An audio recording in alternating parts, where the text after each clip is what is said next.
श्रीमद् भागवत महापुराण सुख सागर भाषा के अंतर्गत 9वें स्कंद का 15वां, 16वां, 17वां और 18वां अध्याय। बोलिए श्री कृष्ण चंद्र भगवान की जय। 15वां अध्याय चंद्रवंश का वर्णन। श्री सुखदेव जी बोले, हे राजन, राजा पुरुरवा द्वारा उर्वशी से जो 6 पुत्र उत्पन्न हुए थे, उनमें सबसे बड़े का नाम आयु था। उसके वंश में जंदू नामक ऐसे प्रतापी महात्मा हुए, जिन्होंने जानवी गंगा को अंजलि में भरकर पी लिया। फिर जब देवताओं ने बहुत प्रार्थना की, तब उसे अपनी गोद से पुत्री रूप में प्रकट कर दिया। उसी दिन गंगा जी का नाम जानवी पड़ गया। जंदू वंश में गाधी नाम के अत्यंत प्रतापी राजऋषि हुए। उनकी सत्यवती नामक कन्या परम सुंदरी और गुणवती थी। एक बार ऋचिक ऋषि ने गाधी के पास जाकर यह कहा कि तुम अपनी कन्या का विवाह हमारे साथ कर दो। उस समय गाधी ऋषि ने उन्हें उत्तर दिया कि जो व्यक्ति मुझे 1 सहस्त्र श्याम करण घोड़े लाकर देगा, उसी के साथ मैं अपनी पुत्री का विवाह करूंगा। यह सुनकर ऋचिक ऋषि ने बड़े परिश्रम से 1 सहस्त्र श्याम करण घोड़े लाकर गाधी को दिए और सत्यवती के साथ अपना विवाह कर लिया। उस समय गाधी की पत्नी तथा सत्यवती ने ऋचिक ऋषि से यह कहा कि आप कोई ऐसा उपाय कीजिए जिससे हमें पुत्र की प्राप्ति हो। यह सुनकर ऋचिक ऋषि ने अपनी सास तथा पत्नी को संतान प्राप्त कराने के हेतु एक यज्ञ किया। उस यज्ञ में जो मंत्रों से खीर बनाई गई थी, उसमें से एक भाग उन्होंने अपनी पत्नी तथा दूसरा भाग सास को खाने को दे दिया। उनकी सास ने अपने भाग को, जिसे चरु कहा जाता है, अपनी पुत्री को खिला दिया और उसके भाग को स्वयं खा लिया। जब ऋषि स्नान आदि से निवृत्त होकर लौटे और इस भेद को जाना, तब उन्होंने अपनी पत्नी से कहा, हे सत्यवती, तुझसे बड़ी भूल हुई जो तूने अपनी माता का भाग खा लिया। अब तेरा पुत्र महाशक्तिशाली और क्रोधी क्षत्रिय होगा और तेरा भाई ब्रह्मज्ञानी एवं धर्मात्मा ब्राह्मण होगा। यह सुनकर सत्यवती ने प्रार्थना की, हे पतिदेव, आप कोई ऐसा प्रयत्न कीजिए जिससे मेरा पुत्र क्षत्रिय क्रोधी न हो। तब ऋचिक ऋषि ने दूसरे मंत्र पढ़कर अपनी स्त्री को कहा कि अब तेरा पुत्र तो ज्ञानी एवं धर्मात्मा होगा, परंतु यह काल तेरे पुत्र के देह में शक्ति प्रकट करेगा।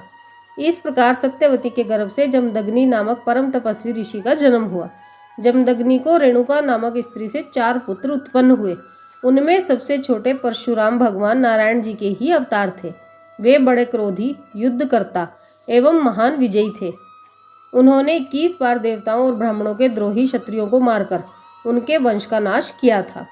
ये था 15वां अध्याय।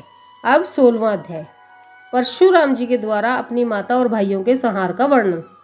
श्री सुखदेव जी कहने लगे, हे परीक्षित, एक दिन हरि इच्छा से ऐसा संयोग बन गया कि परशुराम की माता रेणुका जल भरने के निमित्त गंगा किनारे गई हुई थी। वहां चित्ररथ नामक गंधर्व अपनी स्त्रियों के सहित जल विहार कर रहा था। रेणुका कौतूहलवश उसकी जल क्रीड़ा को देखती रही।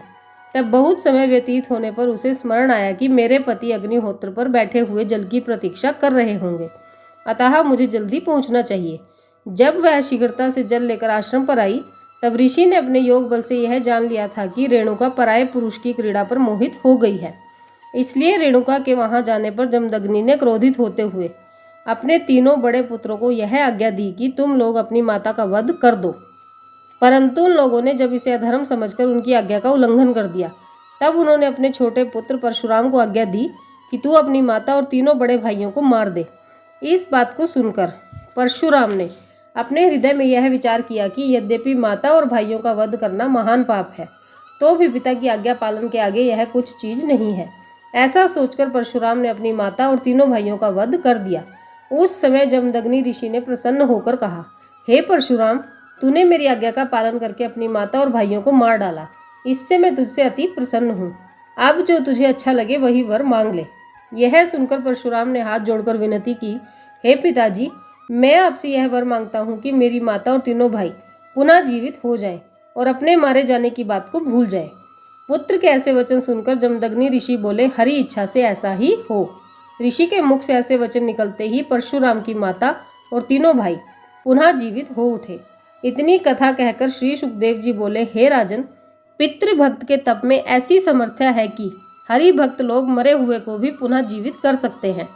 तत्पश्चात परशुराम जी ने यह सोचकर कि मैंने अपनी माता एवं भाइयों की हत्या की, इसलिए मुझे उस पाप को नष्ट करने के निमित्त प्रायश्चित स्वरूप कुछ तीर्थ यात्रा करनी चाहिए।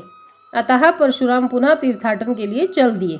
उस समय राजा सहस्त्रबाहु के 100 पुत्रों ने, जो पहले उनके हाथ से बचकर भाग गए थे, आपस में यह निश्चय किया कि इस समय परशुराम जी आश्रम पर नहीं है, इसलिए हमें उचित है कि हम उनके पिता को मारकर अपने पिता का बदला ले लें। इस प्रकार निश्चय करके उन सहस्त्रबाहु के 100 पुत्रों ने एक दिन हवन करते समय जमदग्नि ऋषि को मार डाला और उनका मस्तक काटकर अपने साथ ले गए।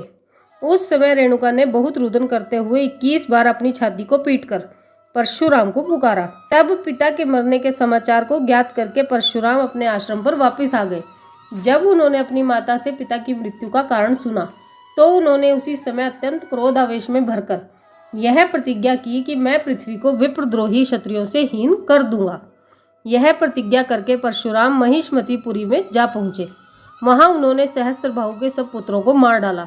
तत्पश्चात वहां से अपने पिता का मस्तक लाकर उनके धड़ सहित उनकी अंत्येष्टि क्रिया की। तदुपरांत परशुराम जी ने 21 बार पृथ्वी पर क्षत्रियों को मार मारकर कुरुक्षेत्र में स्नान करके उन राजाओं की सारी पृथ्वी कश्यप वंशी ब्राह्मणों को दान करके दे दी।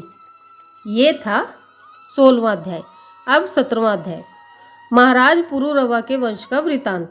श्री सुखदेव जी कहने लगे, हे राजा परीक्षित, पुरुरवा राजा के वंश में एक नहुष नामक ऐसा प्रतापी राजा हुआ कि वह इंद्रासन का राजा बना।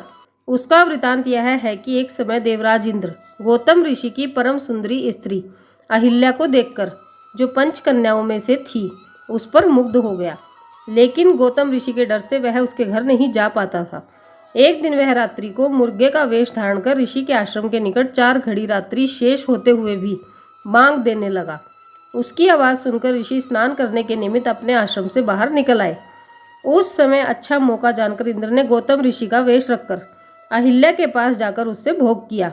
परंतु जब अहिल्या को यह ज्ञात हुआ कि यह मेरा पति नहीं है, किसी दूसरे व्यक्ति ने छल से उसका रूप रखकर मेरा धर्म नष्ट किया है, तब उसने इंद्र से कहा, अरे पापी चांडाल, तू कौन है? शीघ्र ही यहाँ से भाग जा।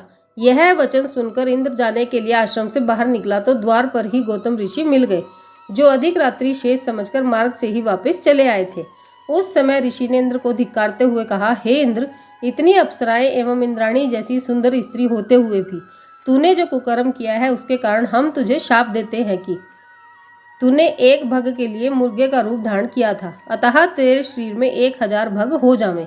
यह वचन ऋषि के मुख से निकलते ही इंद्र के शरीर में 1000 भग बन गए। उस समय इंद्र शर्म के कारण एक कमल की डंडी में जाकर छिप गया। तत्पश्चात जब देवता एवं ऋषियों ने इंद्रासन को सूना देखा तो राजा नहुष को इंद्रासन का राजा बना दिया।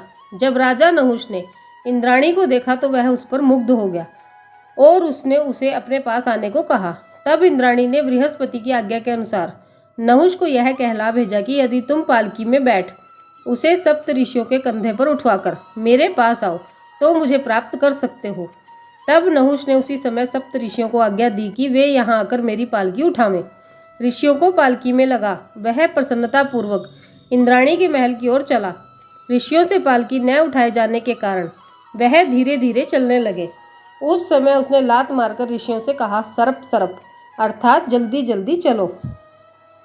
इस पर ऋषियों ने क्रोधित होकर उसे शाप दिया कि दुष्ट, तू शीघ्र ही सर्प हो जा।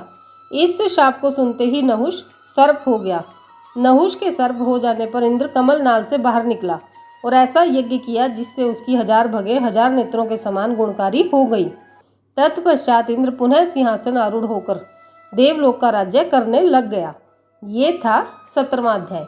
अब 18वां अध्याय, राजा नहुष के वंश का वर्णन। श्री सुखदेव जी बोले, हे परीक्षित, राजा नहुष के ययाति आदि पुत्र अत्यंत प्रतापी हुए।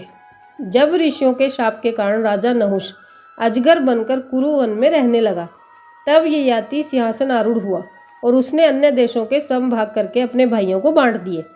ययाति ने शुक्राचार्य की पुत्री देवयानी के साथ विवाह किया था। तदंतर उसने वृषपर्वा नामक दैत्य की पुत्री शर्मिष्ठा के साथ भी विवाह किया। राजा ययाति ने 1000 वर्ष तक देवयानी के साथ सांसारिक सुखों का उपभोग किया, परंतु तो भी उनका मन नहीं भरा। ये था 18वां अध्याय। बोलिए श्री कृष्णचंद्र भगवान की जय। आज की वीडियो में बस इतना ही, फिर मिलेंगे अगली वीडियो में। राधे राधे।